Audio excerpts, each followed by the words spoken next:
Hello friend, आपका स्वागत है हमारे चैनल साइबर एजुकेशन में। फ्रेंड, हम लोग आज से बिहार पुलिस कांस्टेबल के लिए वीवीआई प्रश्न का एक सीरीज शुरू कर रहे हैं, जिसमें हम लोग ऐसे प्रश्न को देखेंगे जो कि आपको बिहार पुलिस कांस्टेबल के एग्जाम में पूछे जा सकते हैं। जैसा कि आपको मालूम होगा, बिहार पुलिस कांस्टेबल का एग्जाम 14 मार्च साथ ही 21 मार्च 2021 को होने वाला है। तो चलिए हम लोग वीडियो को स्टार्ट करते हैं। इससे पहले मैं बता दूँ कि जो भी आपको यहाँ प्रश्न देखने को मिलेंगे, ये सारे क्वेश्चन आपको इंपॉर्टेंट होंगे और हमने हर सब्जेक्ट से यहाँ पे क्वेश्चन लिए हैं, चाहे वो बात करें साइंस की, ज्योग्राफी की, या फिर आपको मैथ और हिंदी से भी क्वेश्चन आपको देखने को मिल जाएंगे। साथ ही आपको जितने भी सिलेबस मेंशन किए गए बिहार पुलिस कांस्टेबल के, सारे सिलेबस से आपको क्वेश्चन देखने को मिलेंगे। तो वीडियो को शुरू से लेकर लास्ट तक देखें और वीडियो खत्म होने के बाद कमेंट बॉक्स में आप अपना स्कोर जरूर शेयर कीजिएगा। चलिए हम लोग वीडियो को स्टार्ट करते हैं। तो फ्रेंड, यहाँ से देख सकते हैं पहला क्वेश्चन मेंशन किया गया, विश्व हिंदी दिवस किस दिन मनाया जाता है। ठीक है, तो बिल्कुल यहाँ पे ध्यान देने वाली बात यह है कि इसमें मेंशन किया गया विश्व हिंदी दिवस, न कि हिंदी दिवस। ठीक है, तो जब भी आपको विश्व हिंदी दिवस पूछा जाए तो उस समय आपको राइट आंसर क्या होगा, तो उसमें आपको राइट आंसर हो जाएगा 10 जनवरी। ठीक है,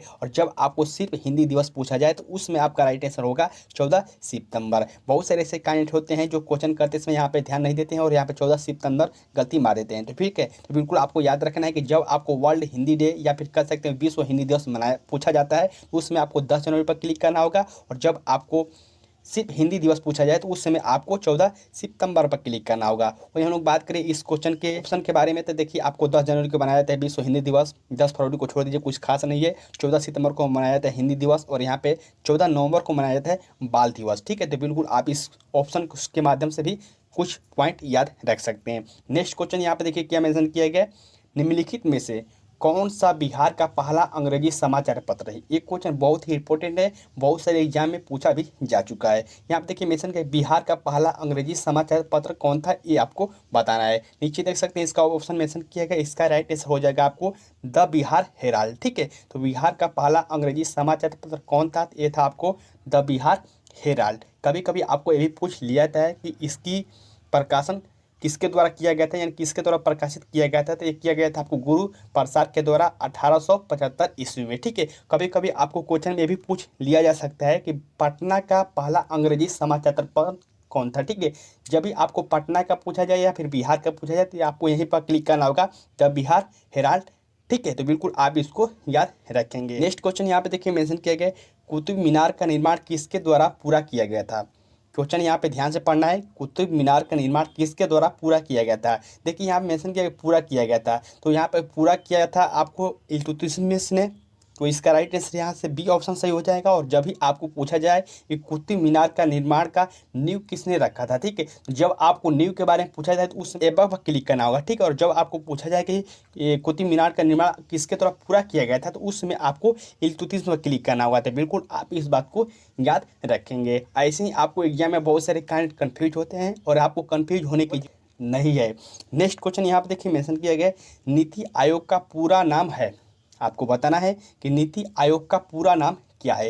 नीचे देख सकते हैं ऑप्शन मेंशन किया गया, और ये भी क्वेश्चन बहुत ही इंपॉर्टेंट है, आपके एग्जाम में बिहार पुलिस कांस्टेबल के एग्जाम में बिल्कुल इस क्वेश्चन को पूछा जा सकता है। यहाँ पे देखिए मेंशन किया है नीति आयोग का पूरा नाम क्या है, तो नीति आयोग का पूरा नाम national institution for transforming India है। यानी कि यहाँ से ये ऑप्शन बिल्कुल राइट आंसर हो जाएगा इस क्वेश्चन का। ठीक है, कभी कभी आपको क्वेश्चन में भी पूछ लिया जाता है कि नीति आयोग का स्थापना कब हुआ था, तो नीति आयोग का स्थापना हुआ था आपको 1 जनवरी 2015 को। तो बिल्कुल आप इस डेट को भी याद रखेंगे, बहुत सारे एग्जाम में इस डेट को भी पूछा गया है कि नीति आयोग का गठन या फिर स्थापना कब हुआ था। नेक्स्ट क्वेश्चन यहाँ आप देखिए मेंशन किया है हिंदी से, जो कि बहुत सारे यहाँ पे कैंडिडेट है जो कि हिंदी और इंग्लिश के साथ ही मैथमेटिक्स पर फोकस नहीं करते हैं, तो बिल्कुल आपको ऐसा करने की जरूरत नहीं है। आपको जितना जीके जिस इंपॉर्टेंट है उसके साथ ही आपको हिंदी, इंग्लिश एंड मैथमेटिक्स भी उतना ही इंपॉर्टेंट है। इसका राइट आंसर क्या होगा, यहाँ पे देखिए मेंशन किया है आशीर्वाद का संधि विच्छेद क्या होगा। तो आशीर्वाद का संधि विच्छेद क्या होगा, आप सभी कैंडिडेट यहाँ पे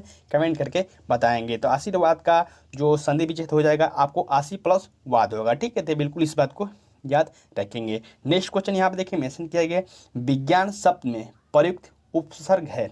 सबसे पहले तो आपको यहाँ पर समझना होगा कि आखिरकार उपसर्ग हम लोग किसे कहते हैं। मैंने बताया था कि जिन कैंडिडेट को हिंदी की बेसिक जानकारी या फिर बेसिक नॉलेज नहीं है वो लूसेंट की हिंदी का बुक ले लें, ये आपको काफ़ी होगा बिहार पुलिस कांस्टेबल के एग्जाम के लिए। ठीक है, तो अगर अभी तक आपने उस बुक को बाय नहीं किया तो कर लीजिए।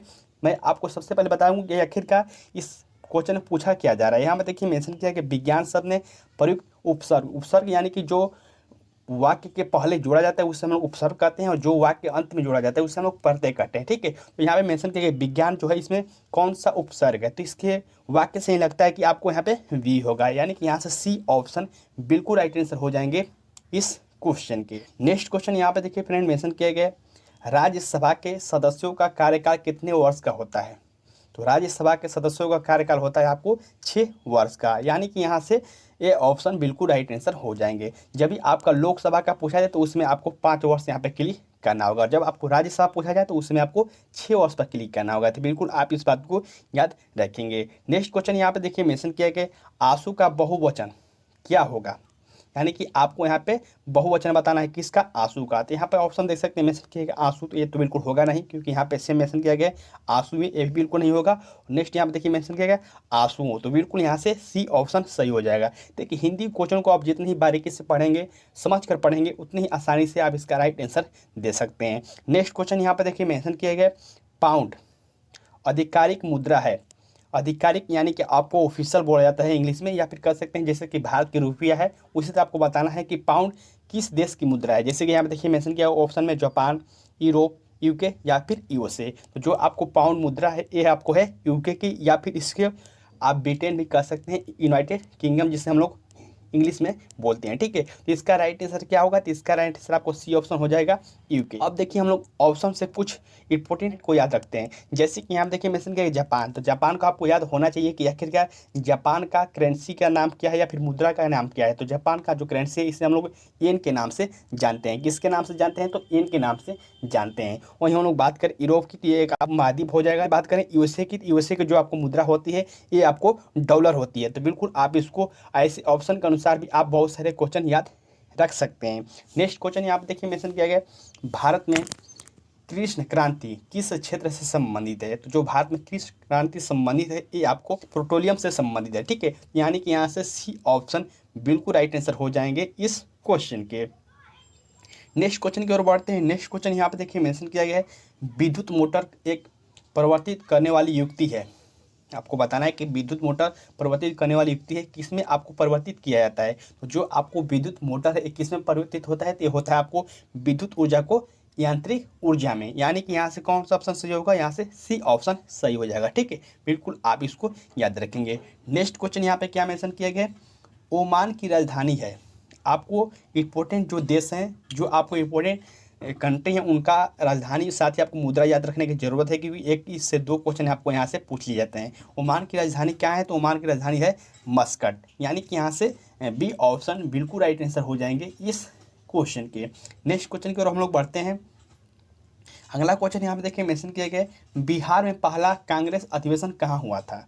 तो बिहार में पहला कांग्रेस अधिवेशन कहाँ हुआ था, यहाँ पे देखिए ऑप्शन मेंशन किया गया भागलपुर, मोतिहारी, बांकीपुर या फिर गया। ठीक है, तो बिहार में पहला कांग्रेस अधिवेशन हुआ था आपको यहाँ पे बांकीपुर या फिर यहाँ पे पटना भी कभी कभी ऑप्शन में दे देता है। ठीक है, जो कि आपको बांकीपुर है ये आपको पटना में स्थित है, कभी कभी आपको ऑप्शन में पटना या फिर बांकीपुर भी दे सकता है। तो बिहार में पहला कांग्रेस अधिवेशन आपको बांकीपुर में हुआ था। कभी कभी क्वेश्चन में आपको ये भी पूछ लेता है कि बांकीपुर जो स्थापना कांग्रेस अधिवेशन हुआ था ये कब हुआ था, किस ईस्वी में हुआ था। तो ये हुआ था आपको बिहार में पहला कांग्रेस अधिवेशन हुआ था 1912 ईस्वी में। इसको आप कैसे याद रख सकते हैं, तो देखिए इसका याद करने का एक मैं आपको शॉर्ट ट्रिक बता देता हूँ।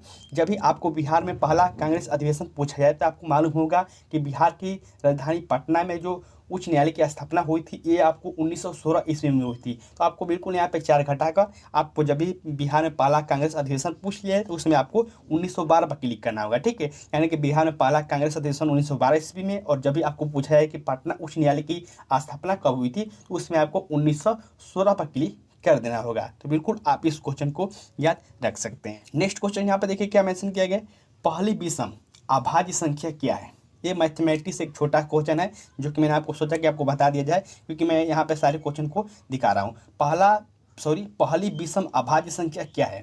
तो सबसे पहले आपको समझना होगा कि अभाज्य संख्या किससे हम लोग कहते हैं। बहुत सारे कैंडिडेट होंगे जिनको जानकारी होगा कि हम लोग उसे कहते हैं जो खुद से और 1 से कटे, उसे हम लोग अभाज्य संख्या कहते हैं। जैसे कि यहाँ पे देखिए मेंशन किया गया 1, 3, 7, 5। तो यहाँ पे बहुत बारीकी से पढ़ना है कि यहाँ पे देखिए मेंशन किया है पहली विषम अभाज्य, यानी कि आपको पहली विषम संख्या भी होना चाहिए, साथ में आपको अभाज्य संख्या भी होना चाहिए। तो अभाज्य संख्या आपको 2 भी है, लेकिन 2 ऑप्शन मेंशन नहीं किया गया, हालांकि 2 आपको सम संख्या है, लेकिन यहाँ पे 3 मेंशन किया गया है, जो कि आपको 3 अभाज्य संख्या भी है और यहाँ पे विषम भी है, इसीलिए आपको इसका राइट आंसर हो जाएगा बी ऑप्शन, विषम अभाज्य संख्या पहली आपको 3 हो जाएगा। ठीक है, बिल्कुल बिल्कुल ऐसे क्वेश्चन आपके एग्जाम में बिल्कुल पूछे जा सकते हैं, तो बिल्कुल ऐसे क्वेश्चन को आप बारीकी से पढ़ें और मैथ का प्रैक्टिस करते रहें, क्योंकि 8 से 10 क्वेश्चन आपको मैथ से भी देखने को मिल जाते हैं। नेक्स्ट क्वेश्चन यहाँ पे देखिए मेंशन किया गया, ट्यूबलाइट के अंदर किसका मिश्रण होता है? ट्यूबलाइट के अंदर किसका मिश्रण होता है? तो ट्यूबलाइट के अंदर मरकरी और आर्गन का मिश्रण होता है, यानी कि यहाँ से ए ऑप्शन बिल्कुल राइट आंसर हो जाएंगे इस क्वेश्चन के। नेक्स्ट क्वेश्चन यहाँ पे देखिए मेंशन किया गया है, स्वतंत्र भारत के प्रथम शिक्षा मंत्री कौन थे? मैं ये बता दूं कि जो भी आपके स्वतंत्र भारत के प्रमुख मंत्री हैं उनका नाम याद रखा, क्योंकि यहाँ से क्वेश्चन पूछे जाते हैं। स्वतंत्र भारत के प्रथम शिक्षा मंत्री, वित्त मंत्री, स्वास्थ्य मंत्री, ये सब सारे क्वेश्चन किसी न किसी रूप में पूछ लिए जाते हैं। ठीक है, तो बिल्कुल आपको याद रखना है। इसका राइट आंसर क्या होगा? तो इसका राइट आंसर हो जाएगा आपको मौलाना अब्दुल कलाम आज़ाद, जो कि स्वतंत्र भारत के प्रथम शिक्षा मंत्री थे, यानी कि यहाँ से सी ऑप्शन बिल्कुल राइट आंसर हो जाएंगे इस क्वेश्चन के। नेक्स्ट क्वेश्चन यहाँ पे देखिए मेंशन किया गया, प्रथम भोजपुरी उपन्यास बिंदिया किसके द्वारा लिखी गई थी? तो ये प्रथम उपन्यास बिंदिया थी। क्वेश्चन में ये भी पूछा जा सकता है कि प्रथम उपन्यास कौन थी भोजपुरी में? तो ये आपको बिंदिया थी। और यहाँ पे मेंशन किया कि बिंदिया किसके द्वारा लिखी गई थी? तो प्रथम भोजपुरी उपन्यास बिंदिया रामनाथ पांडे के द्वारा लिखी गई थी। ठीक है, यानी कि यहाँ से सी ऑप्शन बिल्कुल राइट आंसर हो जाएंगे इस क्वेश्चन के। चलिए हम लोग अगले क्वेश्चन की ओर बढ़ते हैं। नेक्स्ट क्वेश्चन यहाँ पे देखिए मेंशन किया गया है, द वाइट टाइगर पुस्तक के लेखक हैं। द वाइट टाइगर बहुत ही फेमस बुक है, जिस पर एक हाल ही में फिल्म भी निकाली गई है, जो कि नेटफ्लिक्स पर आई थी। राजकुमार राव थे और उसमें प्रियंका चोपड़ा। मैं आपको फिल्म देखने के लिए नहीं बोल रहा हूँ, लेकिन मैं आपको थोड़ा सा इन्फॉर्मेशन बता दिया। द वाइट टाइगर पुस्तक के लेखक कौन है? इसके जो राइटर हैं ये आपको हैं अरविंद अडिगा, जो कि बहुत ही फेमस पुस्तक है। और मैंने बताया कि इस क्वेश्चन यहाँ पे देखिए मेंशन किया गया, नाम दफा वन्य जीव अभयारण्य किस राज्य में स्थित है? ये क्वेश्चन बहुत ही इंपॉर्टेंट है। हाल ही में अभी एनटीपीसी के एग्जाम में इस क्वेश्चन को पूछा गया था। नाम दफा वन्य जीव अभयारण्य किस राज्य में स्थित है? आपको राज्य के नाम बताना है। तो जो नाम दफा वन्य जीव अभयारण्य है ये आपको भारत के अरुणाचल प्रदेश राज्य में स्थित है, यानी कि यहाँ से ए ऑप्शन बिल्कुल राइट। अब देखिए, जब भी आप किसी क्वेश्चन को हल कर रहे हैं तो अगर आपका किसी भी स्टेट का नाम आ जाता है तो उस स्टेट से संबंधित आपको कुछ इंपॉर्टेंट पॉइंट को याद रखना होगा। जैसे कि हम लोग बात कर लें अरुणाचल प्रदेश के बारे में, तो अरुणाचल प्रदेश की राजधानी कहाँ है? तो ये है आपको ईटानगर में। ठीक है, प्रेजेंट टाइम पर अभी अरुणाचल प्रदेश के मुख्यमंत्री कौन है? ये हैं आपको पेमा खांडू। प्रेजेंट टाइम पर अभी अरुणाचल प्रदेश के राज्यपाल कौन है? तो ये हैं आपको बीडी मिश्रा। तो बिल्कुल आप ऐसे करके क्वेश्चन याद करेंगे तो आपके बहुत सारे क्वेश्चन, एक क्वेश्चन से बहुत सारे क्वेश्चन आप याद कर सकते हैं। नेक्स्ट क्वेश्चन यहाँ पे देखिए मेंशन किया गया, भारत में परमाणु ऊर्जा आयोग की स्थापना कब हुआ था? तो आपको बताना है कि भारत में परमाणु ऊर्जा आयोग की स्थापना कब की गई थी। तो इसका राइट आंसर क्या होगा? तो इसका राइट आंसर हो जाएगा 1948 ईस्वी में परमाणु ऊर्जा आयोग की स्थापना की गई थी। ठीक है, यानी कि यहाँ से बी ऑप्शन बिल्कुल राइट आंसर हो जाएंगे इस क्वेश्चन के। नेक्स्ट क्वेश्चन यहाँ पे देखिए मेंशन किया गया, PSLV का अर्थ क्या है? जो कि आप बहुत सारे जो प्रशिक्षण किए जाते हैं जो आपको पूरा छोड़े जाते हैं, आपने इसका नाम सुना होगा। PSLV का अर्थ बताना है, जो इसका राइट आंसर हो जाएगा ये हो जाएगा आपको पोलर सैटेलाइट लॉन्च व्हीकल। ठीक है, यानी कि यहाँ से डी ऑप्शन बिल्कुल राइट आंसर हो जाएंगे इस क्वेश्चन के।